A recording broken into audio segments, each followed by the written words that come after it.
Mathayo. Nimetokea Doyo Samba. Ndio. Nipo mbele yenu kumshuhudia Mungu kwa matendo makuu aliyonitendea kupitia madhabahu hii. Ndio. Ni mara yangu ya kwanza kuja mwezi wa 12. Nimekuja mwezi wa 12. Ilikuwa ni siku ya Jumapili. Nilikuwa katika mapito mazito sana, magumu ya ndoa. Ndio. Lakini baada ya kukanyaga kwenye madhabahu hii na mtumishi wa Mungu kuniombea, ndio niliona mkono wa Mungu. Kwa kweli siwezi kulitaja hilo jambo, lakini Mungu amefanya.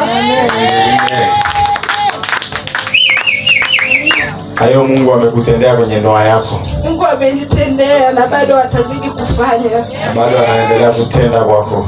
Amin. Wewe ulikuja hapo ulikuwa una amani kabisa? Nilikuwa sina amani, nilikuwa na uchungu mkubwa sana. Ulipofika nilimwona Mungu. Sasa hivi una furaha? Nina furaha, mtumishi wa Mungu. Sasa mbona unalia? Ni machozi ya furaha. Maana sikuamini kwamba Mungu anaweza kufanya jambo kama hili. Ni nani amekutendea? Ni Mungu. Ni Mungu amefanya. Umeteseka kwa miaka mingapi? Miaka 4. Miaka 4. Unateseka kwenye ndoa? Ndio. Lakini sasa hivi Mungu amefanyaje? Mungu amefanya. Yesu, makofi kwa ajili yake.